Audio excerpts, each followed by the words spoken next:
Bom dia, mais uma manhã com Deus, priorizando a palavra de Deus. E nesta manhã do dia 25 de janeiro, nós vamos meditar de Êxodo, do capítulo 32 ao capítulo 34, e que a paz do Senhor encha o teu coração nesta manhã.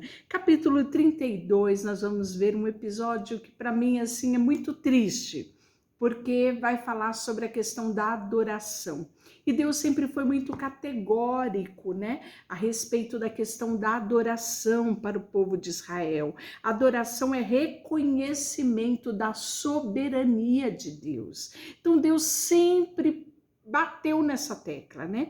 Você só tem um Deus, você só deve adorar ao único Deus. Eu sou o Senhor teu Deus.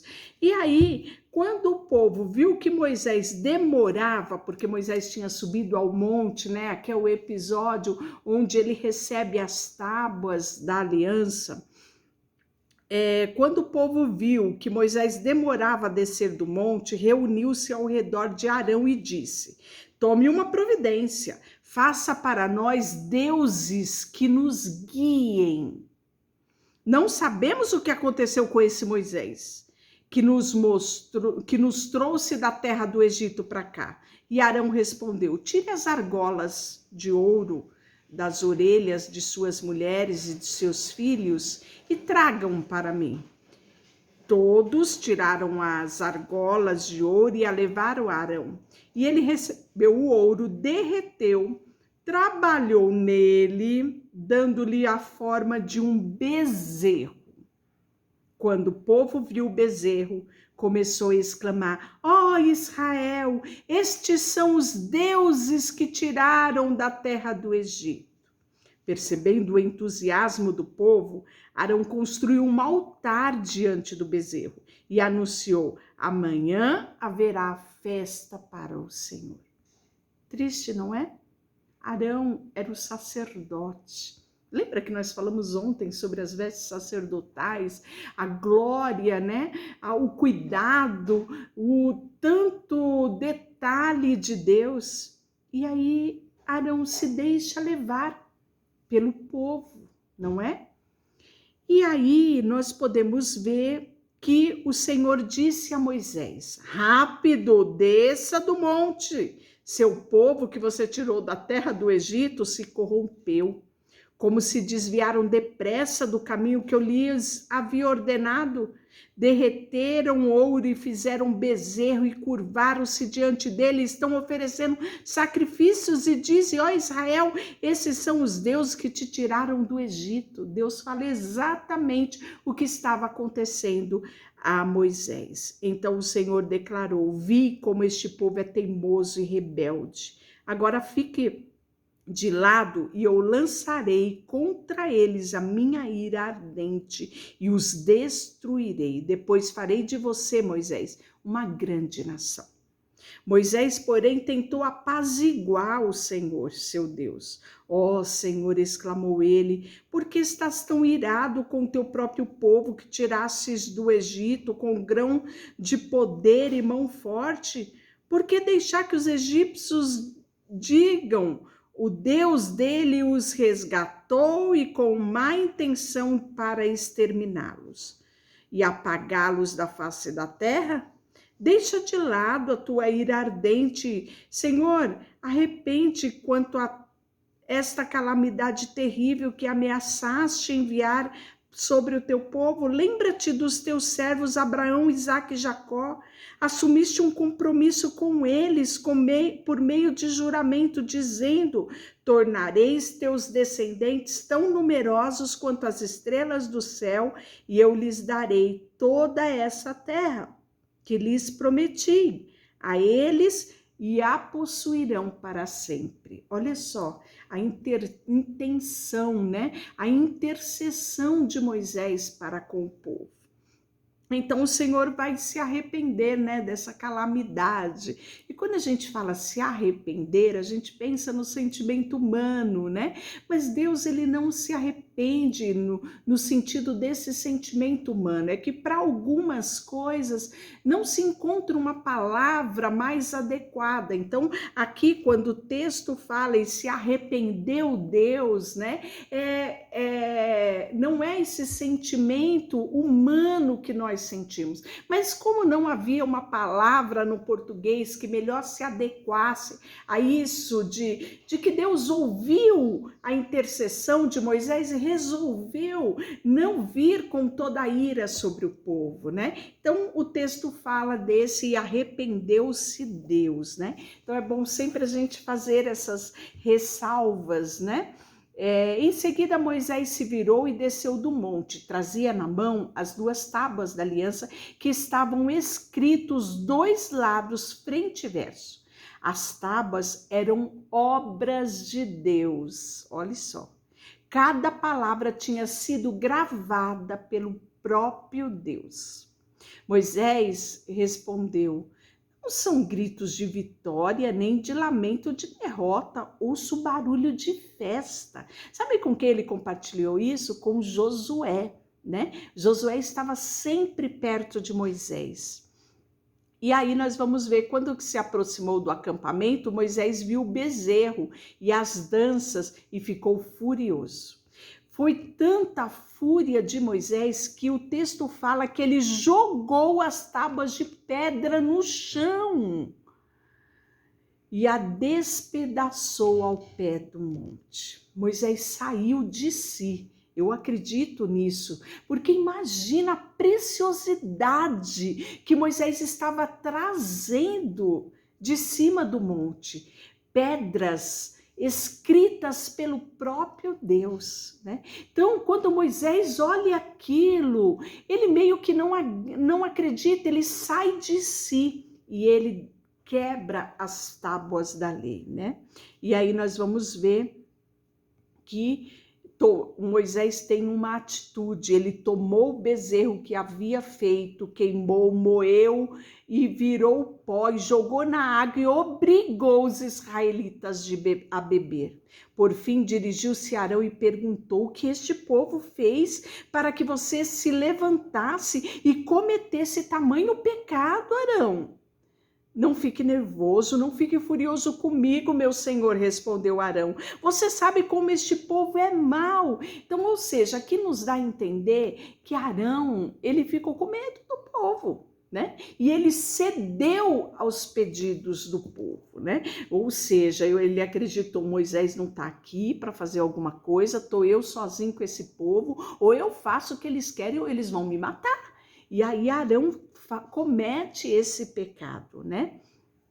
E aí ele fala para Moisés como é que ele fez. Olha só, quando eu olho para isso, né? Eu meio que fico assim sem entender, tentando entender a atitude de Arão, porque ele fala assim, ó: então eu lhe disse, quem tiver joias de ouro, tire-a. E quando eles a trouxeram para mim, simplesmente joguei no fogo e saiu um bezerro.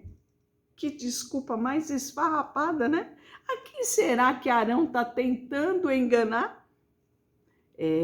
A gente acha tão absurdo isso, mas muitas vezes agimos assim. Queremos justificar os nossos pecados, por mais absurdo que eles sejam. Nós tentamos justificar, né? E tornar ele diferente daquilo que ele é. Olha só. Moisés viu que Arão havia permitido que o povo se descontrolasse completamente, dando motivo à zombaria a seus inimigos. Portanto, colocou-se na entrada do acampamento e gritou: todos que estiverem do lado do Senhor, venham até aqui e se junte a mim. E todos os levitas se reuniram ao redor dele. Moisés lhe disse: assim diz o Senhor Deus de Israel, cada um de vocês pegue sua espada e vão e voltem de uma extremidade à outra no acampamento. Matem todos, até mesmo seus irmãos, amigos, vizinhos. E os levitas obedeceram à ordem de Moisés. E cerca de 3.000 pessoas morreram naquele dia. Então Moisés disse aos levitas: hoje vocês se consagraram para o serviço do Senhor, pois lhe obedeceram. Mesmo quando tiveram que matar seus próprios filhos, irmãos, hoje vocês receberam dele uma bênção. Isso me mostra a escolha. Em muitas situações, a nossa fé vai ser colocada em xeque, os nossos princípios, e de que lado nós vamos estar. Nós vamos ter a coragem e a audácia, né? A imponência, né? Eu nem sei que palavra usar aqui para descrever a atitude desses levitas. Olhando o povo no deserto, muito devemos refletir sobre a nossa atitude. De um primeiro momento, olhamos para isso e falamos: meu Deus, que absurdo! Mas é hora de refletirmos o cristianismo que vivemos, a atitude que tomamos, né, diante muitas vezes de princípios eternos que são inegociáveis. E para princípios eternos inegociáveis, nós precisamos ser irredutíveis. Nós precisamos ter atitude, como os levitas assim o fizeram. E aí Moisés vai interceder por Israel, porque a vontade de Deus era exterminar aquele povo. No dia seguinte, Moisés disse ao povo: vocês cometeram um pecado terrível, mas eu subirei ao monte e me encontrarei com o Senhor outra vez. Talvez eu consiga trazer expiação por este pecado. Moisés voltou ao Senhor e disse: que pecado terrível este povo cometeu. Fizeram para si deuses de ouro. Agora, porém, eu te suplico que perdoe o pecado. Do contrário, apaga o meu nome no registro que escrevestes. O Senhor, porém, respondeu a Moisés: apagarei o nome de todos os que pecaram contra mim. Agora vá e leve ao povo ao lugar do qual eu lhe falei. Veja, meu anjo irá na sua frente, e no dia do acerto de contas, certamente eu castigarei esse povo pelo pecado que cometeram. Então o Senhor castigou severamente o povo por causa do que fizeram com o bezerro que Arão lhe tinha construído. O capítulo 33, né? Então a gente vê aí, o capítulo 32 é um capítulo bem longo, e aí nós vamos ver que o capítulo 33, né? O anjo de Deus vai adiante, né? Disse o Senhor a Moisés: vai, sobe daqui, tu e teu povo que tiraste da terra do Egito para a terra a respeito do qual jurei a Abraão, Isaque e Jacó, dizendo: a tua descendência te darei. Isso está registrado em Gênesis 12, né? 26, 3 e 28, 13. Enviarei um anjo diante deles. Lançarei fora os cananeus, amorreus, heteus, feruzeus e heveus e os jebuseus. Sobe para a terra em que mana leite e mel. Eu não subirei no meio de ti, porque o povo é de dura cerviz, para que eu não consuma-os no caminho. Ouvindo o povo esta má notícia, pôs-se a prantear, e nenhum deles vestiu seus atavios. Portanto, o Senhor havia dito a Moisés: dize aos filhos de Israel: és um povo de dura cerviz. Por um momento eu subirei no meio de ti e te consumirei. Tira, pois, de ti os atavios, para que eu saiba o que te hei de fazer. Então os filhos de Israel tiraram de si os atavios, desde o monte Horebe em diante. Ora, Moisés costumava tomar a tenda, armá-la para si, bem longe do arraial, e lhe chamava de tenda da congregação. Todo aquele que buscava ao Senhor saía a tenda da congregação que estava fora do arraial. Quando Moisés saía da tenda fora, todo o povo se erguia, cada um de pé, junto à sua tenda, olhava pelas costas até ele entrar na tenda. Uma vez dentro, Moisés da tenda descia a coluna de nuvem, punha-se à porta da tenda, e o Senhor falava com Moisés. Todo o povo via a coluna de nuvem que detinha a porta da tenda, e todo o povo se levantava, e cada um à porta da sua tenda adorava o Senhor. Falava ao Senhor Moisés face a face, como qualquer que fala com um amigo. Então voltava Moisés para o arraial, porém o moço Josué, seu servidor, filho de Num, não se apartava da tenda. Observe esse Josué, você vai ver quem ele vai se tornar. Tudo porque ele decidia ficar à entrada da tenda. Ele priorizava aquilo que devemos priorizar hoje, a presença de Deus.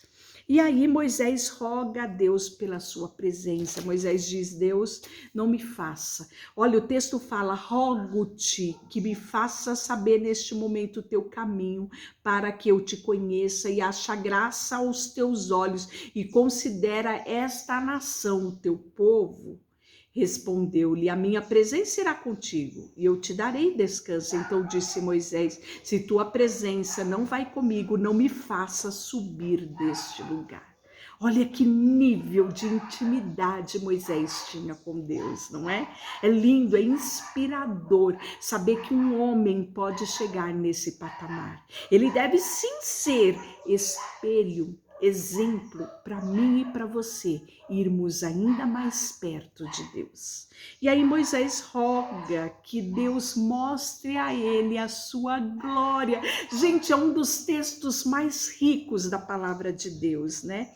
E aí Deus fala para ele: quando passar a minha glória, eu te porei numa fenda da rocha, e com a mão te cobrirei até que eu tenha passado. Depois de tirado a mão, tu me verás pelas costas, mas a minha face, Moisés, tu não poderás ver, né? E aí ele fala: farei passar toda a minha bondade diante de ti. Deixa eu orar por você, Senhor, nesta manhã.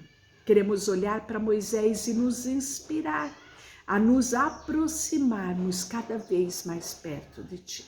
Saber que tu és um Deus fiel e que velas pela aliança. Obrigada, Senhor, por este privilégio de termos o Senhor como nosso Senhor, como nosso Salvador, como nosso Mestre.